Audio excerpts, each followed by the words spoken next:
राज्यातील शेतकऱ्यांसाठी आजच्या ठळक बातम्या व शेतकऱ्यांसाठी अखेर दिलासा देणारी देखील बातम्या आलेले आहे। आता जर पाहायला गेलं तर राज्याचे मुख्यमंत्री एकनाथ शिंदे यांचा निर्णय झालेला असून शेतकऱ्यांच्या बँक खात्यावरती पैसे देखील जमा होण्यास सुरुवात झालेली आहे। त्यातले त्यात शेतकऱ्यांसाठी पीक विम्यासंदर्भातील व नुकसान भरपाई संदर्भातील देखील अतिशय महत्त्वाची बातमी आलेली आहे। जे शेतकरी मित्र व्हिडिओला शेवटपर्यंत पाहतील त्यांना संपूर्ण बातम्या पाहायला मिळणार आहेत। त्यासाठी शेतकरी मित्रांनो व्हिडिओला शेवटपर्यंत पहा व चॅनलवरती जर नवीन आलेला असाल तर आताच खाली दिलेल्या पांढऱ्या कलरच्या सबस्क्राइब बटनला क्लिक करून या चॅनलला नक्की सबस्क्राइब करा, जेणेकरून तुम्हाला दररोज अशाच महत्त्वपूर्ण बातम्या या चॅनलवरती पाहायला मिळतील।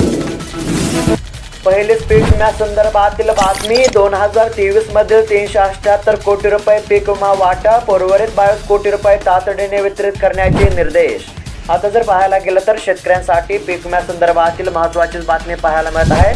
बीड जिल्ह्यामध्ये सन 2023-24च्या खरीप व रब्बी हंगामामध्ये एकूण 400 कोटी 24 लाख रुपये पीक विमा मंजूर करण्यात आलेला होता। त्यापैकी आतापर्यंत 378 कोटी 21 लाख रुपये पीक विमा वाटप केलेला असून संबंधित लाभार्थ्यांच्या बँक खात्यावरती हा पीक विमा जमा करण्यात आलेला आहे। तसेच उर्वरित 22 कोटी 3 लाख रुपये तातडीने शेतकऱ्यांच्या बँक खात्यावरती वितरित करण्याचे निर्देश राज्याचे कृषी मंत्री धनंजय मुंडे यांनी दिलेले आहेत। त्यानुसार आता लवकरच बीड जिल्ह्यातील शेतकऱ्यांच्या बँक खात्यावरती पीक विम्याची रक्कम जमा होणार आहे। व शेतकरी मित्रांनो तुमच्या जिल्ह्यासंदर्भातील देखील पीक विम्याची बातमी आपण पाहणार आहोत, त्यासाठी व्हिडिओला शेवटपर्यंत पहा। मराठवाड्यात उद्यापर्यंत मुसळधारेचा अंदाज, राज्यातील बहुतांश भागामध्ये जोरदार पावसाचा अंदाज कायम। एकंदरीत जर हवामान अंदाज पाहायला गेला तर राज्याच्या काही भागामध्ये मागील 2 दिवसांपासून जोरदार पाऊस पडत आहे। त्यामुळे मराठवाड्यासह विदर्भातील काही भागामध्ये पूरस्थिती निर्माण झाली आहे। तर हवामान विभागाने आज आणि उद्या राज्यातील अनेक भागामध्ये जोरदार पावसाचा अंदाज दिलेला आहे। तर 2 दिवसानंतर पावसाचा जोर कमी होईल असा देखील अंदाज व्यक्त केलेला आहे। मराठवाड्यातील पुरामुळे नुकसान झालेल्या पिकांचे पंचनामे करण्याचे अजित पवार यांचे निर्देश। आता जर पाहायला गेलं तर मराठवाड्यामध्ये गेल्या 2 दिवसांपासून मुसळधार पाऊस कोसळत आहे। नांदेड, परभणी, हिंगोलीसह छत्रपती संभाजीनगर जिल्ह्यातील काही भागामध्ये सध्या पूरस्थिती निर्माण झाली आहे। यामुळे शेती पिकांचे नुकसान झालेले आहे। यावरून राज्याचे उपमुख्यमंत्री अजित पवार यांनी पंचनामे करण्याचे निर्देश दिलेले आहेत। त्यामुळे आता लवकरच नुकसानग्रस्त शेतकऱ्यांना मदत मिळू शकते। सोयाबीन दरात मोठी घसरण, हमी भावही मिळेना, शेतकरी हवालदिल, पदरात पडतात केवळ 4300 रुपये। सध्या जर पाहायला गेलं तर सोयाबीन उत्पादक शेतकऱ्यांच्या मागचे शुल्क काष्ट काय संपण्याचे नाव घेत नाही। गेल्या 2 वर्षापासून सोयाबीन दरामध्ये मोठी घसरण झालेली असून हमी भावाच्या खाली दर आलेले आहेत। केंद्र सरकार दरवर्षी 22 खरीप व रब्बी पिकांची किमान आधारभूत किंमत निश्चित करते। मागील खरीप हंगामामध्ये सोयाबीनचा दर प्रति क्विंटल 4600 रुपये होता।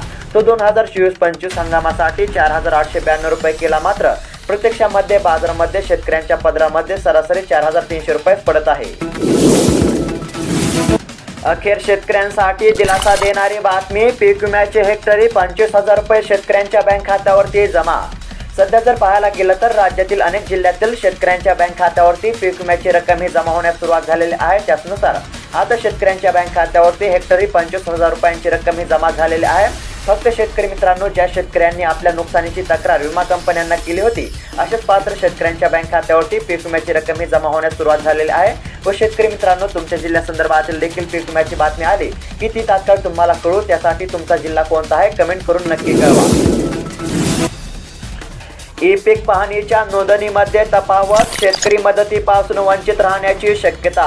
आता जर पाहायला गेलं तर मागील वर्षीच्या खरीप हंगामामध्ये ज्या शेतकऱ्यांनी कापूस व सोयाबीन पिकांची ई पीक पाहणी केली आहे अशा नोंदणीकृत शेतकऱ्यांना राज्य सरकारने हेक्टरी 5000 रुपये आर्थिक मदत देण्याचे घोषित केलेले होते।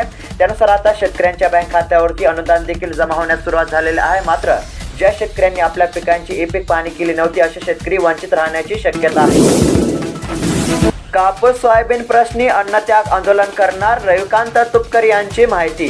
जर पाहायला गेलं तर कापूस सोयाबीन प्रश्नी शेतकरी नेते रविकांत तुपकर दिनांक 4 सप्टेंबर पासून शिंदखेडा राजा येथील माँसाहेब जिजाऊ यांच्या राजवाड्यासमोर बेमुद अन्नत्याग आंदोलन करणार आहेत। सोयाबीन कापूस दरवाढ, त्याचबरोबर पीक विमा आणि शेतकऱ्यांची संपूर्ण कर्जमाफी यासह अन्य मागण्यांसाठी हे आंदोलन करणार असल्याचे रविकांत तुपकर यांनी सांगितलेले आहे। अतिवृष्टीमुळे शेतकरी राजा उद्ध्वस्त, तात्काळ ओला दुष्काळ जाहीर करून शेतकऱ्यांना आर्थिक मदत देण्याची मागणी। जर पाहायला गेलं तर मागच्या काही दिवसांपासून मोठ्या प्रमाणामध्ये सततचा पाऊस पडत आहे। कधी निसर्गाचा लहरीपणा तर कधी राज्यकर्त्यांच्या शेतीविषयक उदासीन धोरणामुळे बळीराजा कायमच संकटात सापडलेला आहे। पिकलं तर विकत नाही आणि विकलं तर पिकत नाही अशी अवस्था सध्या शेतकऱ्यांची आहे। त्यातच सध्या अतिवृष्टीने शेतकऱ्यांच्या हातात तोंडाचे आलेल्या खरीपांच्या पिकांचा घास अतिवृष्टीमुळे हिरावून जात आहे। त्यामुळे शेतकऱ्यांना आता सरसकट मदत करण्याची मागणी होत आहे। राज्यातील नुकसानग्रस्त शेतकऱ्यांसाठी महत्त्वाची बातमी। 23 जिल्ह्यातील शेतकऱ्यांच्या बँक खात्यावरती नुकसान भरपाई जमा होण्यास सुरुवात। जर पाहायला गेलं तर नुकसानग्रस्त शेतकऱ्यांना तातडीने दिलासा देण्यासाठी मुख्यमंत्री एकनाथ शिंदे यांनी प्रशासनाला तातडीचे निर्देश दिले आहेत। त्यानुसार 23 जिल्ह्यातील शेतकऱ्यांच्या बँक खात्यावरती नुकसान भरपाईचे पैसे जमा होण्यास सुरुवात झालेले आहे। त्याचबरोबर पात्र शेतकऱ्यांची यादी देखील प्रकाशित करण्यात आली असल्याची माहिती समोर आलेली आहे। सोयाबीन पडले पिवळे, शेतकरी हतबल, सततच्या पावसाचा परिणाम। जर पाहायला गेलं तर खरीप हंगामामध्ये पेरणीनंतर जुलैमध्ये दमदार पावसाला सुरुवात झाली। सरासरीपेक्षा जास्त पाऊस पडल्याने पावसाने तोड भरून काढली। दरम्यान सततच्या पावसाचे प्रमाण अधिक असल्याने त्याचा फटका आता सोयाबीन पिकाला बसलेला आहे। पावसामुळे हिरवेगार दिसणारे सोयाबीन आता पिवळे पडल्याचे चित्र आहे। त्यामुळे शेतकरी मेटाकुटीस आलेला असून पिकाच्या उत्पादनावर परिणाम होणार असल्याचे शेतकरी सध्या सांगत आहे। सोयाबीन दरासंदर्भातील बातमी। सोयाबीनला 6,000 रुपयांचा दर देण्याची शेतकऱ्यांची मागणी। आता जर पाहायला गेलं तर राज्यातील शेतकरी सोयाबीनला 6,000 रुपयांचा दर देण्याची मागणी करत आहेत। त्याचबरोबर देशातील विविध राज्यांमध्ये सोयाबीनला 6,000 रुपयांचा दर मिळावा यासाठी सोशल मीडियावर सुरू झाला असल्याचे सध्या पाहायला मिळत आहे। सोयाबीन कापूस उत्पादक शेतकऱ्यांसाठी महत्त्वाची बातमी। सोयाबीन कापूस अनुदान शेतकऱ्यांच्या बँक खात्यावरती जमा होण्यास सुरुवात। जर पाहायला गेलं तर खरीप हंगाम 2023 मध्ये सोयाबीन आणि कपाशीला कमी भाव मिळाल्याने राज्य शासनाने उत्पादकांना अर्थसहाय्य देण्याचे जाहीर केले होते। त्यानुसार आता याची प्रक्रिया सुरू झालेली असून शेतकऱ्यांच्या बँक खात्यावरती सोयाबीन आणि कापसाचे अनुदान हे जमा होण्यास सुरुवात झालेली आहे। श्रावणातही लसूण खातोय भाव। अकोल्यात 27,000 रुपयापर्यंत प्रति क्विंटलचा दर। आता जर पाहायला गेलं तर श्रावण चातुर्मासात कांदा लसूण खाण्याचे प्रमाण काहीसे घटते। त्यामुळे या काळामध्ये मागणी कमी असते असे म्हटले जाते। मात्र अकोल्यामध्ये लसणाला किमान 15 तर कमाल 27,000 रुपये दरम्यान प्रति क्विंटलला दर मिळत आहे। कमाल दरामध्ये या महिनाभरामध्ये सुमारे 7 ते 8,000 रुपयांची वाढ झाली असल्याचे सध्या पाहायला मिळत आहे। MSP पेक्षा अधिक भावाने सोयाबीन विकणार। परभणी जिल्ह्यातील शिरशी येथील शेतकऱ्यांनी घेतली शपथ। जर पाहायला गेलं तर परभणी जिल्ह्यात सोयाबीन दर प्रश्नी लढा उभारला जाणार असून या अंतर्गत शेतकऱ्यांमध्ये जनजागृती केली जात आहे। परभणी जिल्ह्यातील शिरशी येथील शेतकऱ्यांनी सोयाबीनची हमी भावापेक्षा अधिकच भावानेच विक्री करणार असल्याची शपथ घेतली असल्याचे पाहायला मिळाले।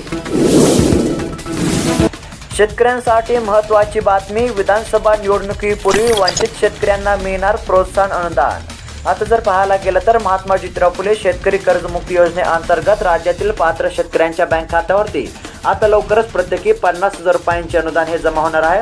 त्यानुसार सातारा जिल्ह्यातील तब्बल 3.5 लाख शेतकरी यामध्ये पात्र ठरले असून त्यांना 880 कोटी रुपयांचे अनुदान मिळणार आहे। त्याचबरोबर उर्वरित राज्यातील देखील शेतकऱ्यांच्या बँक खात्यावरती हे अनुदान विधानसभा निवडणुकीपूर्वी जमा होणार आहे। ई-पीक पाहणीसाठी आता 15 सप्टेंबर पर्यंत मुदत। शेतकऱ्यांना तात्काळ आपल्या पिकांची ई-पीक पाहणी करून घेण्याचे आव्हान।